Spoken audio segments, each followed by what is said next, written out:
utilizaba de forma intensiva, porque como no había cómo conservar los alimentos, los españoles cocinaban la carne y luego la asaban, ¿no? Entonces, la técnica del braseado fue traída por los europeos y todos se acostumbraron a usarla.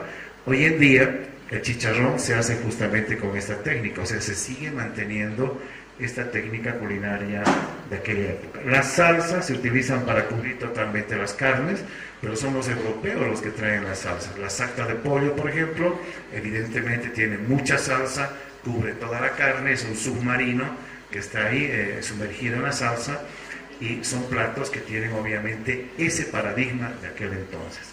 Los platos se llenan de forma extrema, porque evidentemente en todo el medioevo la gente en el mundo come bastante, y aquí en América se comía poco. No se comían platos rebosantes como lo hacían en Europa, pero como llega este paradigma a la América, entonces todos también adoptan este paradigma. Se condimenta de forma profusa la comida y ya se comienza a usar el ají de forma constante en nuestro territorio. Entra el ají y crea un nuevo paradigma, el paradigma del ají. Siguiente, por favor. Hay un libro, escribe la historiadora Beatriz Rosell, el libro de la cocina en Charcas, donde analiza el libro de doña Josefa Escurruchea, que en 1776 ya muestra cómo habían ingresado algunos ingredientes nativos dentro de los recetarios internacionales. Siguiente, por favor.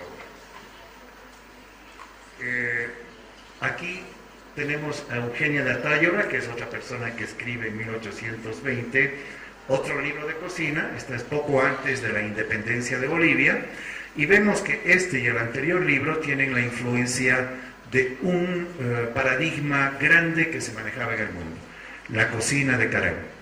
Carême muere en 1833, trabaja hasta 1820 aproximadamente en las cocinas, y de 1820 a 1833 escribe libros, y escribe un libro importante que es El arte de la cocina francesa. En este libro del arte de la cocina francesa están los recetarios que estas escritoras de libros, de recetas, toman de lo que está vigente en el mundo en ese entonces. Entonces, estos recetarios están muy relacionados al recetario principal que escribió Antoine Carême, que impuso lo que se llamó la alta cocina en el mundo, ¿no? El siguiente, por favor. Tenemos otro paradigma, y es el tema de las guerras, la logística de guerra que impuso un ingreso abrupto del uso de las conservas. Aquí simplemente vemos las fechas de 1879, que empieza la guerra del Pacífico, luego tenemos en 1899 la guerra del Acre, y luego tenemos en 1932 la guerra del Chaco.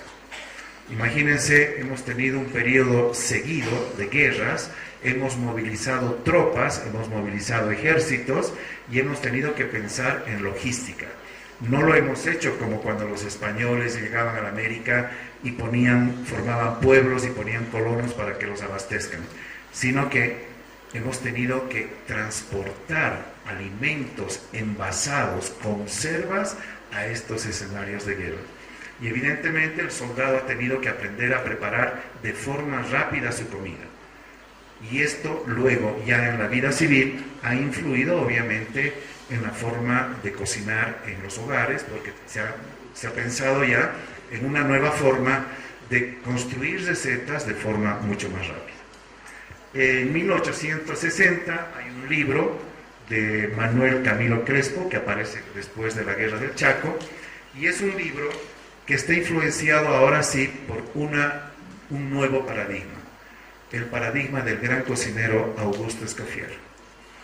Auguste Escoffier muere en 1935, pero durante su vida ha trabajado como uno de los grandes chefs que publicó algunas obras, más de 5.000 recetas creadas por él, y que envolvieron al mundo en todo lo que era el concepto de la mejor gastronomía. Es decir, el paradigma era que si eras tú un buen cocinero, tenías que poder preparar las recetas de Auguste Escoffier. Y evidentemente entonces los recetarios que se publicaban en nuestro medio estaban totalmente influidos por esta cocina. Hasta aquí lo que podemos ver es de que las élites bolivianas entonces estaban engranados con todos estos recetarios, engranados con estos conceptos internacionales, mientras la clase que no estaba en estas élites, la clase que soportaba el trabajo diario, estaba creando sus propios recetarios, adaptando ideas europeas a los ingredientes locales que tenían. Pero todavía se pensaba, por ejemplo, que comer quinoa era un tema de indios, que comer oca o comer, por ejemplo, las hallacas, comer, en fin, ingredientes nativos era un tema de indios, porque eso no estaba en los recetarios europeos. Por eso es que estos productos no salían afuera, no se los conocía ni siquiera en nuestro medio. Entonces los paradigmas que se estaban viviendo estaban muy confundidos dentro de esta realidad internacional. Vamos al siguiente, por favor. Vamos al siguiente. Bueno, aquí tenemos a Juana Manuela Gorriti, que en 1880 escribe también otro libro. Estamos en plena Guerra del Pacífico y ya vemos que en esa época había mumitas, pastel de choclo, un uso más intenso del ají, y aparecen los bocadillos de chuño y ají como ingredientes principales. O sea, estos paradigmas culinarios se viven durante la Guerra del Pacífico. Siguiente, por favor. Sofía Urquidi tiene un libro que publica poco antes del inicio de la Guerra del Chaco y tiene estos detalles, recetas obviamente copiadas de los recetarios europeos, donde existe una mayor reducción del uso de condimentos, que es también una tendencia mundial en ese momento. Hay un testimonio de adaptación entre las prácticas españolas y las prácticas andinas, o sea que hay una mayor fusión en ese momento. Con esto quiero mostrarles de que siempre hemos estado fusionando, nunca hemos dejado de fusionar, siempre ha habido curiosidad por lo anterior y para aplicar a lo moderno. Siguiente, por favor. Perdón, en el anterior recetario, si vamos un poco atrás, por favor, aparece en 1917 la primera receta de la empanada de caldo, que es lo que después llamaríamos la salteña. Entonces, la empanada de caldo, por si acaso, como curiosidad, aparece en los recetarios bolivianos en 1917 de la mano de la cocinera Sofía Urquidi. Siguiente, por favor. Viene el otro paradigma, que es la democratización culinaria con la revolución del 52. Sobre todo aquí lo que tengo que indicar es de que al haber habido la Guerra del Chaco y donde todos los bolivianos se conocieron por primera vez y supieron quiénes eran y qué color de bandera defendían, en la revolución del 52 en realidad se habla de un país un poco más unido, de gente que se conoce mejor. Se han visto las caras entre los que viven en el Chaco, entre los que viven en la Amazonía, en los valles y en el altiplano. O sea, ese concepto de que Bolivia era solamente el altiplano cambia en 1952, abre sus puertas a todo el territorio nacional y hay un nuevo paradigma en el que entonces todos se involucran creando el concepto de Bolivia de una manera mucho más firme. Siguiente, por favor. La globalización gastronómica, en realidad, que es un tema que aparece ya desde 1995, 96, 97, 98 al 2000 con mayor fuerza, es un tema que evidentemente nos ha llevado por diferentes caminos. Por ejemplo, el primer paradigma ha sido que creímos de que nosotros no servíamos para nada y que todo lo de afuera era lo mejor. Y esto nos han hecho creer muchas asociaciones, muchas instituciones internacionales que obviamente se han creído también como líderes en el mercado, tratando de llevar adelante ideas que evidentemente son globalizadas. Por ejemplo, entró aquí una institución que se llama Aregala, manejada por un argentino, que vive actualmente en el Perú, comenzó a hacer una serie de festivales gastronómicos y comenzó a asociar personas que pudieran estar dentro de Aregala. La gente entró a Aregala pensando que al entrar a Aregala tenía ya como una especie de título profesional con el cual podía ejercer la profesión de mejor manera. Pero luego se dieron cuenta de que eso no era así. El pertenecer a Aregala no te daba absolutamente ninguna fuerza mayor para estar en el mercado. Tenías que seguirte esforzando y lo único que podías hacer era compartir, conocer a otra gente, evidentemente, con la que podías compartir algunos conocimientos. Pero lo interesante de ese movimiento de Aregala es que en América Latina se comenzaron a dar una serie de festivales gastronómicos que permitieron un poco comparar las técnicas que se estaban manejando y evidentemente apoyaron de alguna manera un crecimiento gastronómico en diferentes áreas de América Latina. Principalmente en el Perú, que era la época en que se estaba consolidando toda su revolución culinaria. Luego tenemos el tema de la UAC, que es la organización internacional que agrupa a todos los cocineros del mundo, donde todos los que quieren pueden inscribirse, entran a internet, UAC, y si quieren se inscriben y ya son miembros de UAC.